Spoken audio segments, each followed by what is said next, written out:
Yo, what's up guys, welcome back to the channel, and today I'm gonna show you how to use Revolut's currency exchange feature. If you've been wondering how you can use that, this video is for you. Let's get straight into it. First thing you want to do is to log into your Revolut account, and of course once you're logged in, you want to navigate to the dashboard section. Now that you're there, just tap exchange and then select the currency that you want to exchange from the list of available currencies.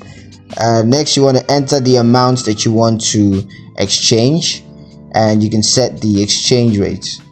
Now just confirm the transaction, and all you got to do next is to wait for the funds to be exchanged. And yeah, that's pretty much it on how to use Revolut's currency exchange feature. Super quick video, and I hope you guys liked it. Hope you found the video information useful enough. If you did like the video, comment down below, let me know what you thought. Share the video with your friends and subscribe to the channel if you haven't done so already, and I will see you guys in the next one. Peace.